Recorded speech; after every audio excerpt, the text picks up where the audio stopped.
bagaimana komunitas Muslim di Jepang itu?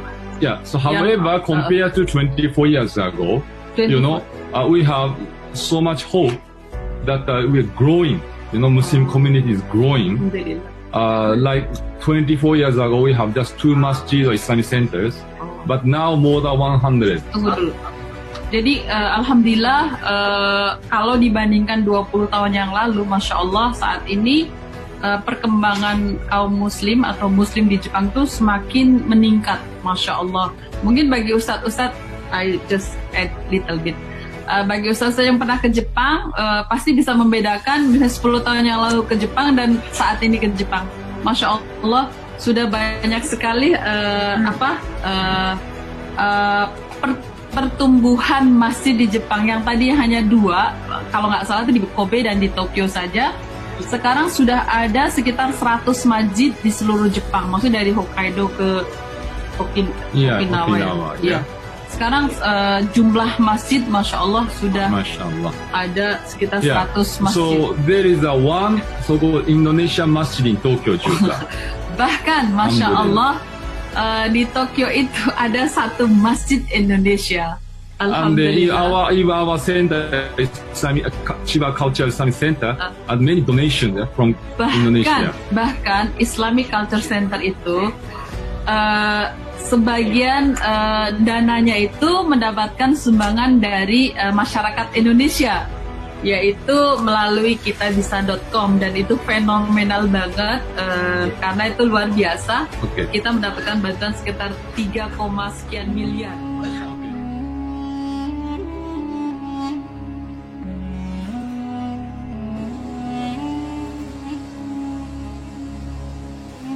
Ya, alhamdulillah.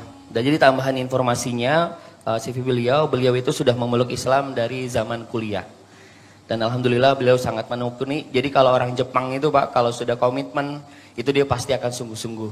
Makanya sampai sekarang beliau pengen waktunya itu full time untuk dakwah gitu. Dan Masya Allah, di antara banyaknya negara yang menjadi muridnya Ustadz Dr. Zakir Naik, itu diantaranya adalah beliau. Di antara 20 orang yang terpilih, itu adalah beliau menjadi muridnya Dr. Zakir Naik. Gitu. Jadi Masya Allah, mari kita simak sama-sama kajian pada siang hari ini. Waktu dan tempat kepada Ustadz Haji Sugimoto untuk bisa memulainya. Bismillahirrahmanirrahim. Alhamdulillahirabbil alamin. Wassalatu wassalamu ala Rasulillah wa ala alihi wa sahbihi ajma'in. Semuanya, Assalamualaikum warahmatullahi wabarakatuh. Nama saya Sugimoto Kyoichiro. Mungkin orang Indonesia itu Sugianto ya. Sugimoto Sugianto. Ini Bapak Sugianto namanya. Alhamdulillah. Dari kota Chiba, Jepang. Alhamdulillah. So sekarang ini terjemahkan istri saya orang Indonesia itu dari Cilacap. Lahir di Cilacap, orang Jawa asli. Alhamdulillah. So tolong ya. Okay. So Alhamdulillah. So first of all, I'd like to thank to this Masjid Istiqamah, Pertamina, Jazakumullah khair for accepting us to have this event today. Bismillahirrahmanirrahim. Pertama-tama saya ucapkan Jazakumullah khairan atas kesempatannya diundang ke Masjid Istiqamah. Okay. Terus I was invited by Cinta Quran Foundation. Ketuanya Ustaz Fatih Karim. Jazakallah khair. Saya diundang oleh Cinta Quran Foundation yang ketuanya Bapak Ustaz Fatih Karim. Okay. So in this short time, just I want to introduce myself, how I enter Islam, and what is challenge of dawah, and what is importance of this masjid project ya Yokohama. Pada kesempatan ini saya ingin memperkenalkan diri sendiri dan juga mensosialisasikan tentang pentingnya masjid di Yokohama. Inshallah. So it was 26 years ago when I was university student. Yeah. 26 tahun ketika saya masih student di universitas. Saya ketemu di orang Muslim dari Bangladesh. Yeah. Terus I made friendship with him. He invited me to go to Bangladesh. Saya bertemu dengan teman saya, teman kuliah. Kemudian beliau mengundang saya setelah menjadi sahabat itu mengundang saya ke Bangladesh. Oke. Semuanya apa kabar? Baik? Oke. Baik. Hidup? Apakah, tunggu dulu. Hidup? Masih hidup? Masih hidup. Bukan masih hidup. Semangat, gitu. semangat. Alhamdulillah. Saya pertama kali di sini di Balikpapan, Borneo, Kalimantan juga. Ini pertama kali ya. So saya nggak tahu ini orang-orang siapa di sini gitu kan. Nature-nya apa gitu. So ini is okay like this? Or... Apakah bapak-bapak nyaman dengan diterjemahkan seperti ini atau sebaiknya apa nggak bapak seperti ini gitu? Pertama kali kami datang ke sini soalnya. Iya. Semoga bapak berkenan semuanya. Alhamdulillah. So terus I went to Bangladesh and I was shocked, because of people are very poor, miskin, tapi people are very friendly and accepting. Setelah saya mengunjungi Bangladesh, saya menemukan bahwa di Bangladesh itu meskipun negaranya miskin, tapi orang-orangnya sangat hangat dan rahmat. So kenapa gitu? I was thinking why they have that friendly attitude, the value. Kenapa meskipun mereka kondisinya sangat miskin tapi punya keramahan yang luar biasa. Yeah, the family, the keluarga also very big, very strong. Yeah. Keluarga mereka juga jumlahnya sangat banyak. In Japan itu already the family is somehow broken and the relationship is very weak. Di Jepang itu keluarganya itu sudah berantakan, artinya satu sama lain sudah tidak saling dekat lagi. So kenapa gitu? I was thinking. Beliau berpikir kenapa gitu orang-orang Bangladesh tuh kok keluarganya banyak tapi kekeluargaan banget gitu. Tapi di Jepang itu nggak seperti itu. Yeah, maybe Indonesia also was somewhat similar ya. Begitu juga keadaan di Indonesia, ya kekeluargaan itu sangat hangat, akrab gitu. So because they are Muslim, so maybe based on Islamic value.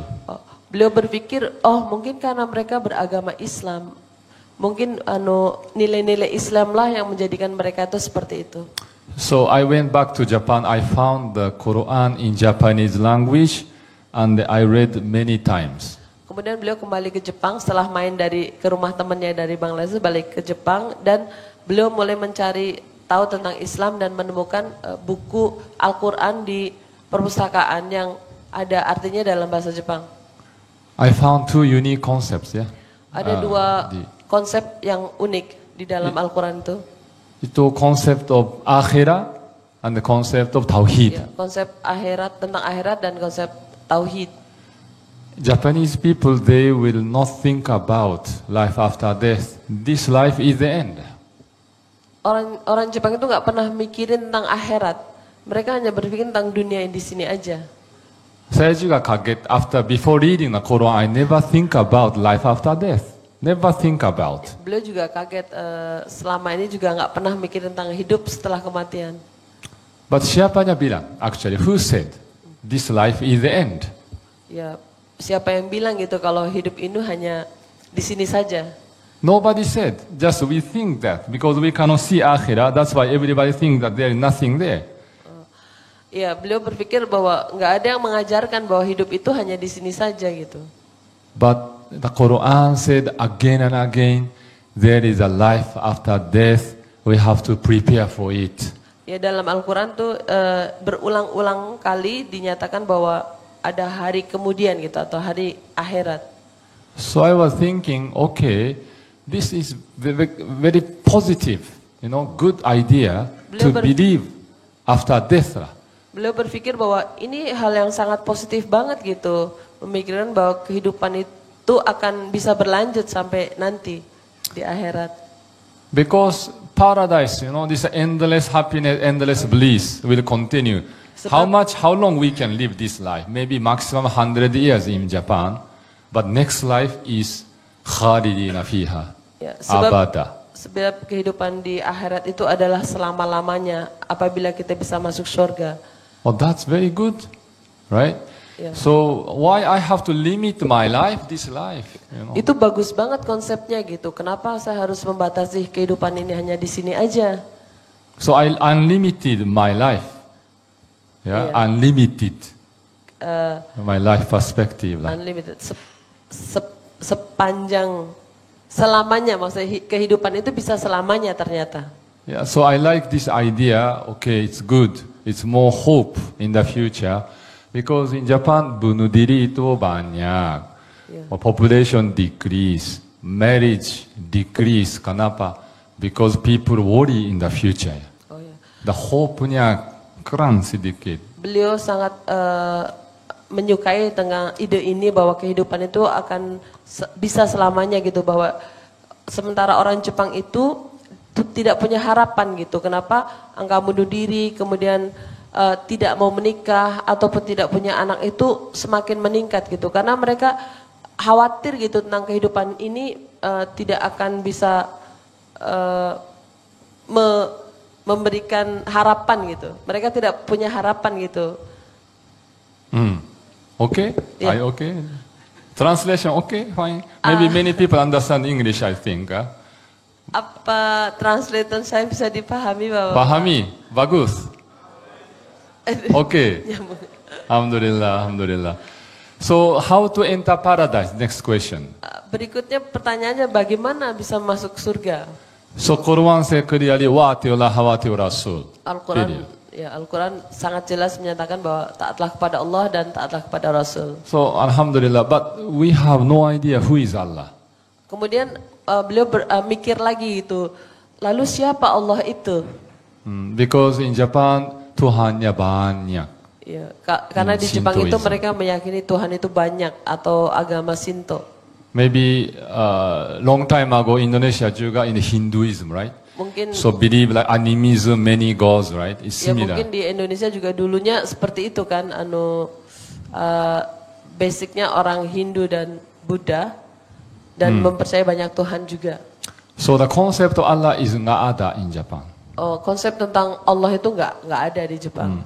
But I was thinking, okay, clearly mentioned in the Quran definition of Allah, right?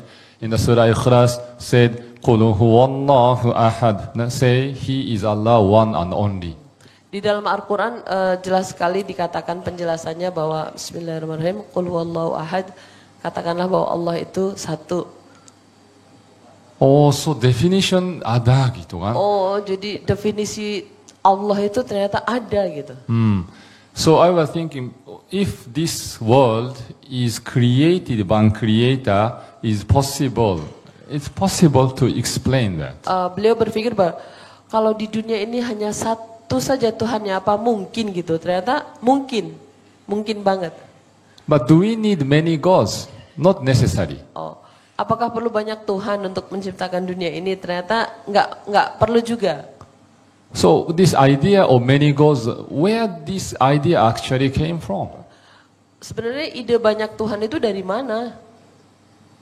For example, just I have a question because many students here kan. Misalnya nih akan ada pertanyaan karena banyak student di sini.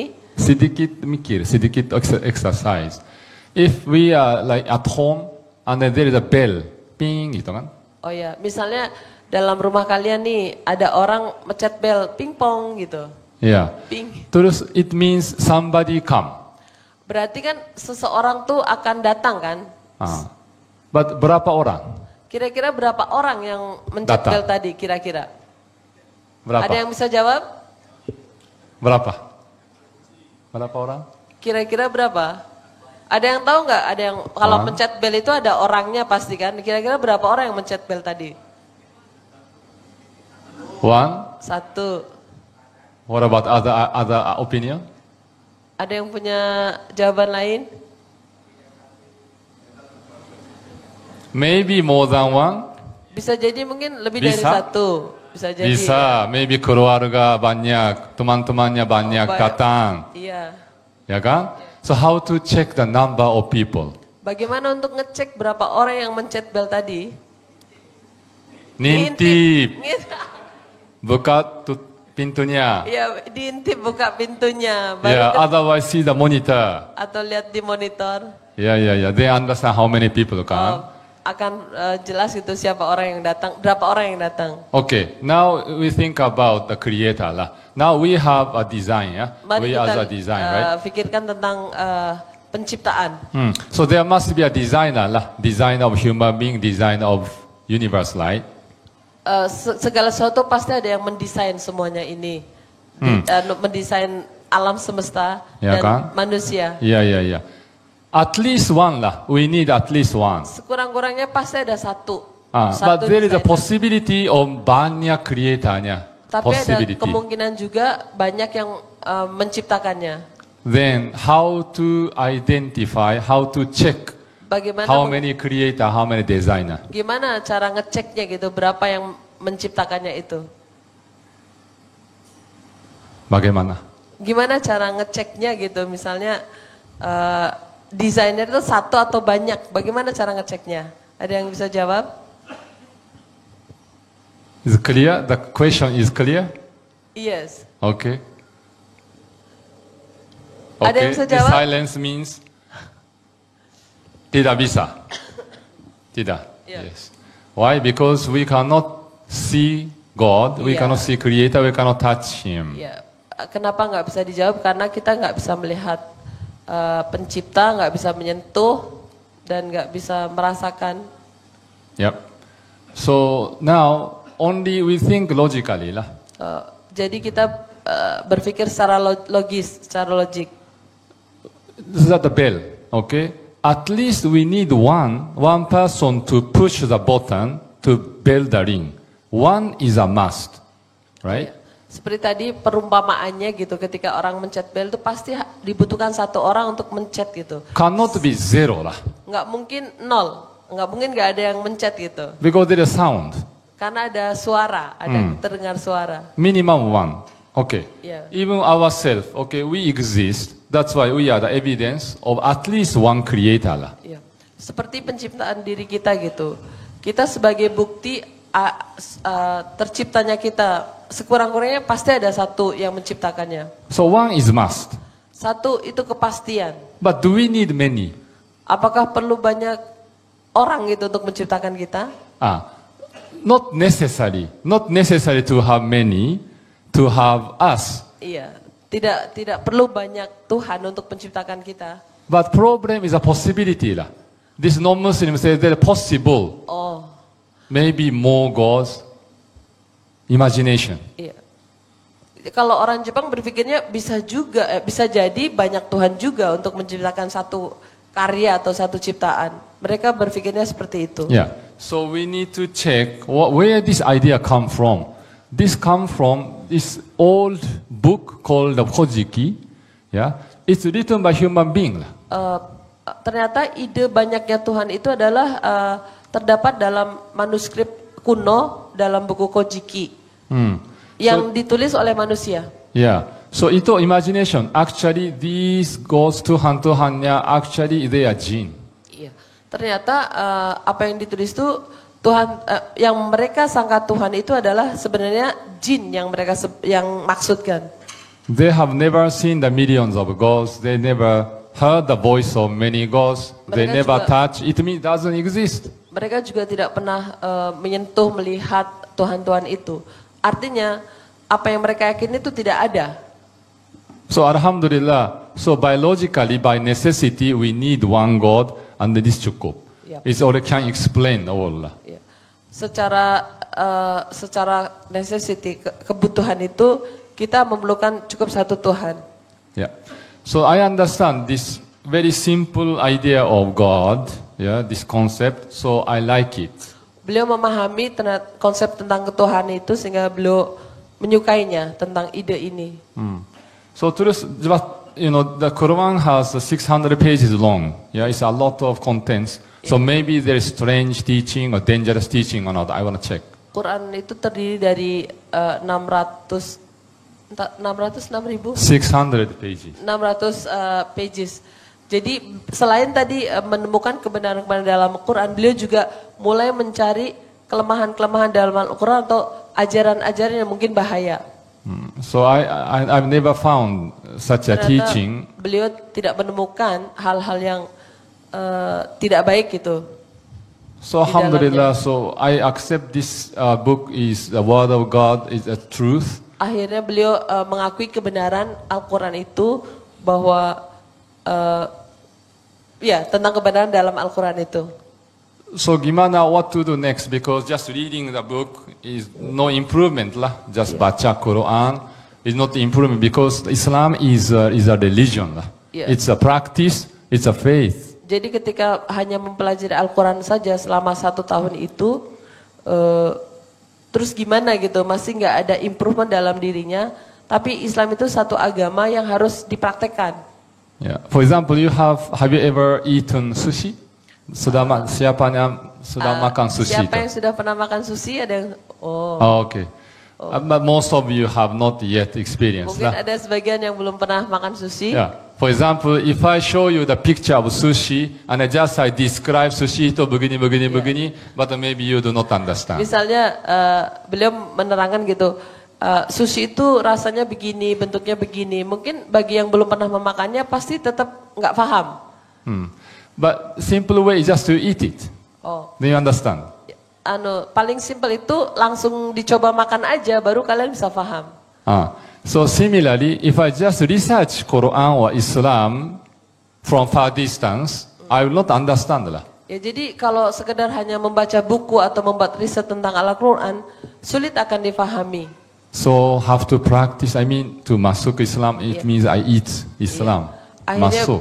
Akhirnya beliau memutuskan untuk makan Islam, dalam arti masuk Islam itu sendiri untuk selanjutnya bisa merasakan Islam itu apa dalam kehidupannya. Alhamdulillah. So Alhamdulillah, akhirnya beliau memutuskan untuk memeluk Islam. So it was 1997 when I was just 21 years old. Ketika beliau umur kira-kira 21 tahun. Yeah, I embraced Islam, make shahada. Beliau bersyahadat, masuk Islam.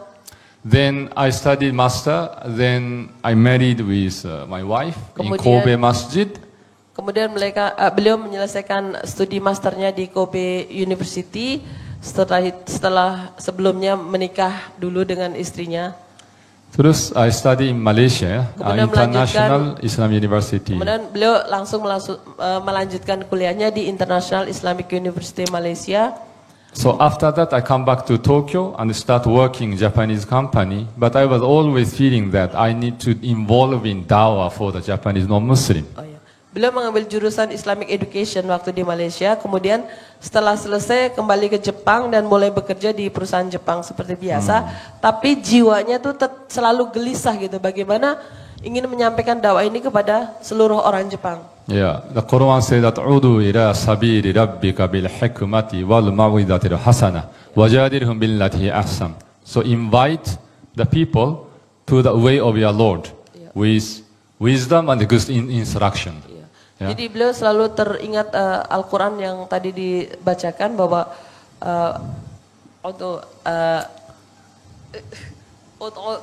can you explain again?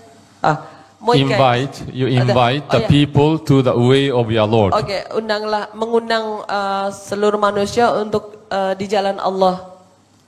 Yeah. So actually dawah originally means it's actually inviting, calling non-Muslim to Islam. Ya, arti dakwah itu sendiri adalah mengundang non-Muslim kepada Islam. Oh, it is a command, order from Allah. Ini adalah perintah dari Allah. So that's why the mission of the Prophet Muhammad sallallahu alaihi wasallam is nothing but dawah. Tugas Rasulullah SAW adalah nggak ada hal lain kecuali untuk berdakwah. Day and night he's calling people to Islam. Siang dan malam memanggil orang untuk memeluk Islam. Same mission coming from the Nuh alaihissalam, Ibrahim alaihissalam, Musa, Isa Nabi Nuh, Ibrahim, Musa, Isa. Itu adalah tugas-tugas yang sama. So there is a many challenges. Ya. Banyak sekali tantangannya dalam dakwah ini. Like in Japan, 99.9% Di they are Jepang non-Muslim. itu 99,9 itu non-Muslim. Only 0.1% Muslim. Hanya 0,1% Muslim. Yeah, maybe opposite like Indonesia. Iya, kebalikannya dari negara Indonesia. So now we are struggling how to do dawah and how to establish Muslim community. Yeah. Iya. Kami punya challenging atau banyak ujian bahwa bagaimana untuk establish Muslim community di Jepang ini. I'm from Chiba. Chiba itu dekat Tokyo, just beside Tokyo. Kami dari East Chiba, side. dekat dengan Tokyo. Yeah. And the west side of Tokyo, Yokohama. West side. West. Timurnya dari Tokyo itu Yokohama. Yokohama, Chiba, Sorry, barat. about 1 hour by Sebelah car. barat dari Tokyo itu Yokohama. Sekitar 1 jam dari Chiba. So orang Indonesia itu tinggal di kemana-mana. Orang Dari Indonesia Hokkaido. itu, Masya Allah, tinggalnya dari Hokkaido sampai Okinawa. Jadi Yep. selalu ada komunitas orang Indonesia yang tinggal di Jepang. So we do our activity together lah. Beliau berkolaborasi berdakwah bersama komunitas orang Islam orang Indonesia di Jepang. For example, in Chiba, I'm from Chiba Islamic Cultural Center. Beliau ketua di Chiba Islamic Culture Center. And then there are many Indonesian people, we had a dawah event. Banyak orang-orang Indonesia yang kemudian membuat event dakwah.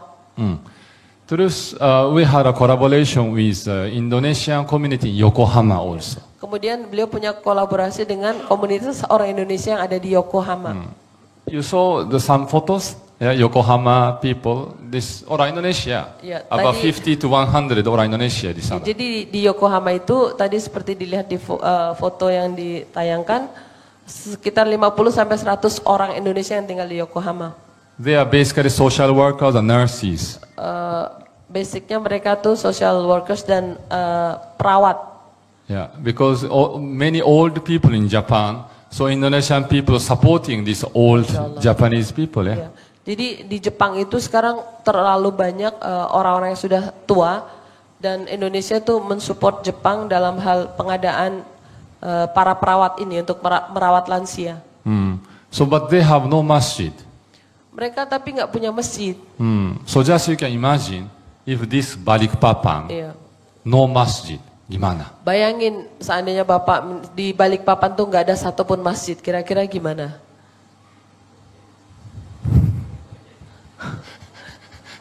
It's very urgent, right? Iya, to berarti hal yang masjid. urgent untuk membuat masjid di sana. di Yeah, daerah. Alhamdulillah, I think this masjid Istiqamah is planning very beautiful, very big Masya Allah. masjid, right? Iya. It Masjid looks Istiqomah nice. Nampaknya sedang ada perbaikan yang akan menjadi sangat indah nantinya.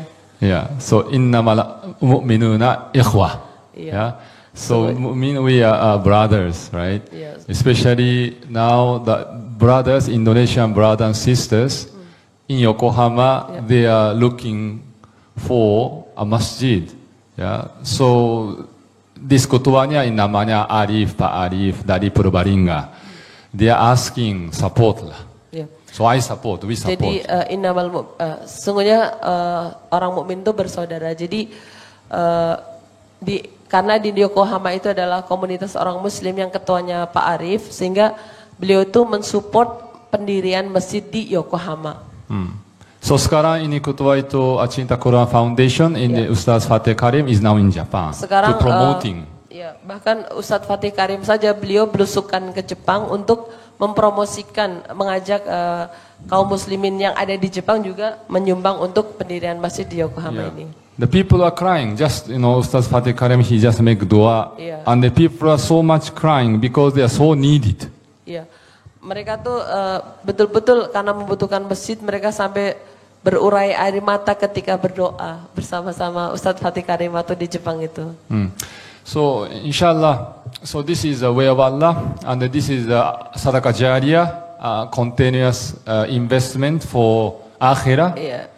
Ini adalah jalan menuju Allah dan investasi yang terbaik. untuk membangun masjid Allah. So in one hadith said that Jabir ibn Abdullah radiallahu anhu said, the Messenger of Allah sallallahu alaihi wasallam said, whoever builds a masjid for the sake of Allah, even like a sparrow's nest or smaller, Allah will build for him a house in paradise. Tirmidzi. Ada hadis yang mengatakan bahwa barang siapa yang ikut membangun masjid walaupun sebesar sarang burung apa ya? Sarang burung. Ya, Allah akan, even smaller. Ya, meskipun kecil itu Allah akan bangunan rumah atau bangunan di surga. Yeah. So our ikhlas, our sincerity is the most important. But yeah. Keikhlasan kita semua yang paling penting. You want to talk? Go for detail. Okay. So I think the panitia will talk about this project for detail.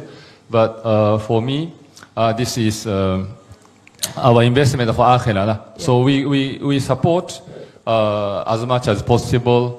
As with Indonesian people is the most Muslim populous country in the world. Yeah.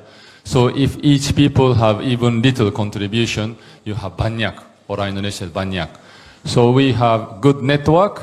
Then inshallah this project will be successful inshallah. Baiklah, mungkin beliau akan mengakhiri sampai di sini dulu, tapi insya Allah akan dilanjutkan dengan panitia untuk menjelaskan program masjid ini.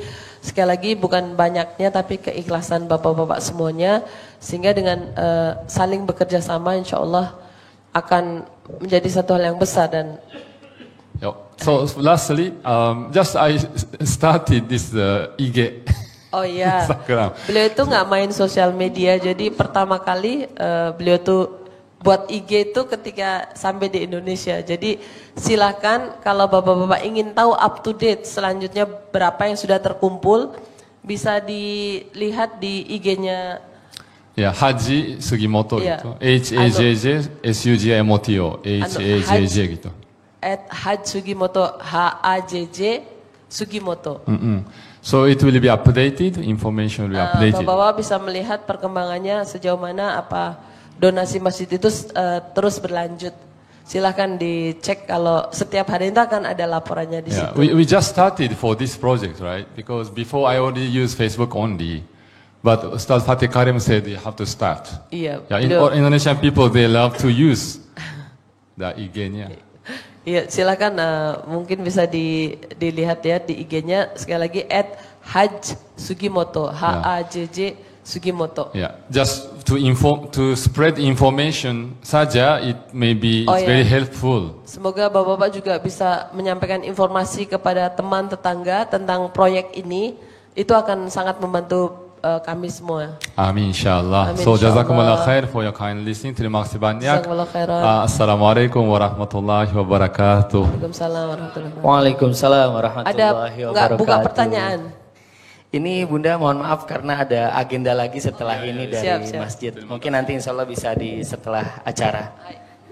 Ya, mungkin gimana kalau bahasa Jepangnya selamat siang atau apa kabar? Oh iya. Ada yang mau dengar? Konnichiwa. Konnichiwa itu selamat siang itu konnichiwa. Bisa nggak? Ada yang bisa nggak? Konnichiwa. Konnichiwa. Masih semangat? Masih semangat? Mada genki desu ka? Minasan genki desu ka? Minasan genki desu ka? Masih semangat gitu. Itu bahasa Jepangnya minasan genki desu ka? Oh, itu susah. Oke. Hai. Kidding plus, oke. Ya, tadi alhamdulillah acara setelah ini insya Allah nanti akan dilanjutkan kembali, ada acara dari panitia atau pihak DKM, dan mungkin saya juga ingin menyematkan sebentar saja. Ini kita kemarin tanggal 17 bulan September kita sudah menandatangani kontrak untuk pelunasan di Yokohama. Dan ini menjadi sangat urgent, kenapa? Karena dalam jangka waktu 3 bulan kita betul-betul harus segera menyelesaikan atau melunasinya. Karena kalau tidak, itu sanksinya adalah itu DP-nya hangus, berapapun jumlahnya itu DP-nya hangus. Dan yang kedua adalah konsekuensinya adalah bisa dikenakan pidana. Jadi Masya Allah ini betul-betul kesempatan yang sangat luar biasa. Karena kalau tidak, ini dianggapnya kalau menurut pemerintah Jepang itu adalah sebuah penipuan. Jadi kalau misalkan memang sudah komit mau membeli, itu betul-betul harus membeli. Jadi mudah-mudahan kita doakan bukan hanya di Yokohama, Masjid Istiqomah juga yang sekarang sedang renovasi. Mudah-mudahan Allah juga berikan kelancaran untuk segera selesai Masjid Istiqomahnya. Amin. Amin ya rabbal alamin.